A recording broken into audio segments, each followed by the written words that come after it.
Hello，大家好，歡迎大家再次翻到嚟我哋 Shining Consultant 嘅頻道啦。我係 Jeffrey。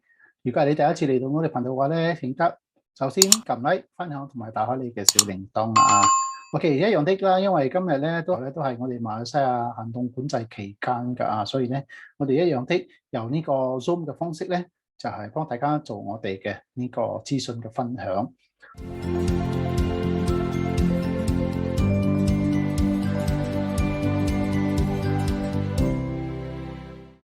この番組はご覧のスポンサーの提供でお送りします。OK，好，今晚歡迎我哋嘅同事慶輝咧，為幫大家做我哋嘅呢一期嘅 topic 嘅呢個分享啦因為上一期咧，我哋講緊租一個鋪頭啦當然租到鋪頭之後咧，你就去申請嗰啲水電噶啦咁我哋先請我哋嘅同事慶輝幫大家打個招呼先啦。Hello，大家好，我係前輝，我都係 Shining Consultant 嘅顧問之一。係啦，我哋嘅慶輝咧就係我哋公司嘅靈魂人物噶啦所以咧所有嘅呢啲 enquiry 咧，其實咧都係由我哋慶輝咧嚟幫大家咧處理噶。好，咁我哋又開始我哋今日嘅呢個topic 啦，做呢個分享啦。咁呢個咧就係我哋今日嘅呢個主題啦當然外國人咧，如果係你開始做生意或者係啱買到一間屋嘅話咧，其實咧第一樣嘢去做嘅咧就係申請你嘅呢個水電嘅服務噶啦。咁我哋又由我哋嘅慶輝咧嚟幫大家做今期嘅呢個分享啦。咁慶輝，我哋可以開始噶啦。可以係當我哋租嗰個鋪頭嘅時候咧，通常咧屋主係唔會仲未申請水電表嘅，所以我哋第一步一定去申請水電表，冇你裝修都冇得開始。馬來西亞咧水務局其實係根據唔同嘅州屬係唔同嘅公司負責嘅。Johor 公司名係叫 Rainhill SAJ， 問題我哋都係講 SAJ 就係水務局啦。所以如果你申請水表就係去 SAJ。咁樣電方面咧，馬來西亞咧得一間公司負責嘅，所以嗰個公司名就係 Tenaga Nasional， 我哋叫 TNB， 所以我哋就係去水務局申請水電力局 TNB 申請電表啦。OK， 好啦，咁我哋首先咧就係知道啦，申請水電嘅話咧就需要呢啲文件噶啦係咪啊？小正數，我哋第一個咧就係我哋先講下啦，你需要幫你嘅屋主咧就係攞啲咩文件噶啦？我哋翻屋主同埋申請人去準備嘅文件。第一，我哋先睇屋主先。屋主俾我哋咧，基本上係兩樣文件。第一個就係屋主本身嘅身份證嘅副本前後。第二咧就係門牌稅嘅嗰個自身嘅嗰個登記，好似今年係2021年，至好咧佢係俾2020嘅登記啦。做咩門牌稅咧嘅登記咧？係因為證明而家呢個屋主係咪屋主。如果門牌稅上高嘅嗰個名咧唔係屋主嘅名，咁樣咧佢就另為俾我哋多一份買賣合同嚟證明佢係屋主。咁我哋咧就睇我哋嘅下一個咧，就係而家講完屋主噶啦我就睇嗰啲租戶需要啲乜嘢文件噶啦。租戶本身咧，OK，我哋係有兩個情況啦。第一個情況係用公司名去申請嘅。如果用公司名去申請咧，而家我哋需要比較多嘅文件啦。第一個肯定係嗰個申請書啦，有 application form。當個嘅 application form 你填好同埋簽好名嘅。第二，我哋要準備嘅就係合同啦，就係證明你而家已經租咗呢間鋪頭，你有嗰個使用權嚟使用嗰個產業嘅，所以你有權利去申請嗰個水電表嘅。第三，如果你用公司嘅名去申請，你一定去準備嗰個公司註冊嘅成分嘅文件啦。個公司註冊嘅文件咧就係 SSM。Under SSM 準備嘅，所以你係俾成分有公司老細嘅名同埋公司嘅一啲 details。OK， 另外咧第四咧，我哋要準備嘅係咩？就係嗰個 director 董事公司嘅董事嘅所有董事嘅 IC 身份證，或者如果係外國人嘅話，你就去準備護照嘅嗰個 photocopy。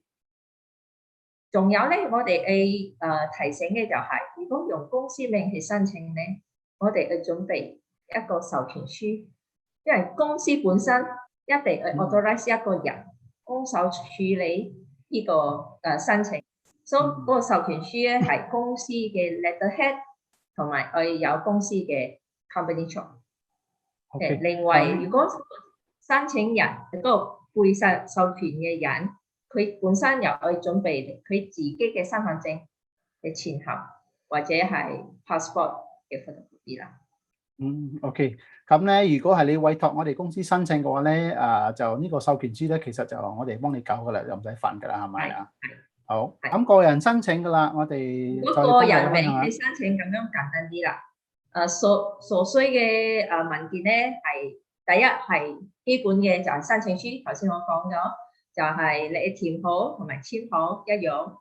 第二就係個合同，就係證明你而家有使用權嘅。另外咧，你俾如果你係外國人咧，你就俾你嘅護照嘅 photocopy 同埋你簽證嘅 photocopy 係咁樣啦。好啦，咁就真係簡單好多噶啦啊！好，咁講落嚟咧，我哋就講下咧需要知道嘅呢個產業類型咧，佢嘅水電費嘅按金同埋佢啲計算嘅方式噶啦。係，因為馬來西亞嘅水電費同埋按金咧，會根據嗰個產業嘅唔同而唔同嘅，所以我哋主要係分 commercial 商業同埋 residential 住宅啦。OK， 我哋睇水，而家我哋睇水費嘅唔同。OK， 水費最低消費如果係商業嘅話係30蚊，如果係住宅嘅話係7蚊啫。如果你用多啲，就根據你嘅用量、使用量嚟定嗰個費用啦。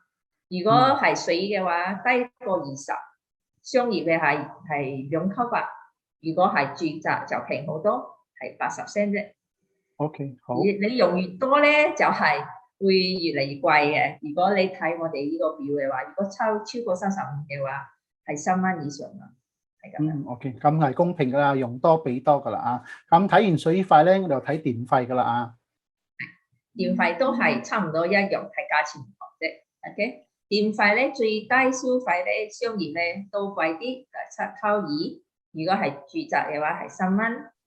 如果係少過200 kWh 一度電，如果係商業嘅話係435 cent，如果係住宅先218 cent 啫。OK， 問題住宅咧，你有注意？如果你睇我哋嘅表，有一個特別嘅嘢就係住宅，其實你如果用得好高嘅話，其實可以去到好高價嘅，超過商業嘅，去571。做咩會放到咁高咧？就係其實鼓勵人民咧慳啲電啦，唔好用咁多電啦。如果你用越高咧，你俾嘅錢係比較貴嘅，係咁樣。係啦，用得咁多嘅話咧，就係住豪宅噶啦，係咪啊？住豪宅咧，俾多啲係應該嘅，應該嘅。OK， 好啦，咁啊睇下一個啦，按金啦嚇。OK， 按金方面咧，老實講其實好艱難俾一個數目。因為當局咧，無論係水務局或者電力局，佢哋都係用你以前嗰間產業嘅使用量嚟定嘅。如果你之前嗰個用戶佢用個電好高，如果係超過馬幣1000蚊一個月，咁樣你嘅按金咧可能會超過2000蚊。如果佢嘅以前咧用電可能500蚊一個月，咁樣可能你嘅按金係得需要俾1000蚊左右，所以我哋好艱難俾你一個數目，係去睇以前嘅record， 以前嘅。即係根據舊嘅用戶嘅用電量，你決定新嘅用戶嘅呢個按金啦，係咪啊？係啦，咁而家講完舊嘅，如果係我又買一個新嘅單位嘅話，係點樣計嘅咧？因為佢冇之前嘅用戶嘅呢個 reference 啊嘛，係咪啊？佢就有一個表咧，一個基本嘅原則嚟嚟計啦。你都係睇你嘅嗰個產業係咩產業啦。如果我哋講商業嘅鋪頭，普通嘅一間鋪頭啦。如果係three phase 店嘅話，又係我哋有分 three phase 同埋 single phase。three phase 嘅話，當然 three phase 嘅用電量會比較高啲。咁樣按金咧大概係1600蚊以上。一個係呢個係一個標準嘅問題，唔一定係根據呢個。係啦，即係到嗰陣時，大家去申請嘅時候咧，就係有關嘅機構咧就係幫你講啦，你需要俾幾多錢咧，你就俾就啱噶啦。佢哋有一自己嘅 formula 嚟計啦，當然佢哋有自己嘅標準問題，我哋冇辦法俾到一個一定嘅數量。咁我哋嘅今日嘅分享咧就到呢度啦嚇。其實咧，你覺得聽到好複雜嘅話咧，其實呢啲嘢你唔使煩嘅，因為點解咧？我哋嘅青輝咧就係俾給大家呢一方面嘅一啲資訊啦嚇。如果係你需要一啲資訊嘅話咧，其實你可以聯絡我哋呢個 WhatsApp 嘅號碼㗎，係咪啊，青輝？係，隨時都可以聯絡我哋都係為大家服務嘅，呢個係我哋嘅工作啦。係啦，所以咧不單止係申請水電啦嚇，因為咧其實對於一啲啱啱移居嚟馬來西亞或者係已經移居嚟馬來西亞啲朋友咧，你生活上咧你需要咩協助嘅話咧，其實你都可以任何時間就係 WhatsApp 我哋呢個服務專線嘅，係咪啊，青輝？係，無論咩問題，係啦，大小事務啦嚇，一齊幫你包辦。咩問題都可以揾我哋詢問又好，或者需要我哋幫手都好，我哋會盡量。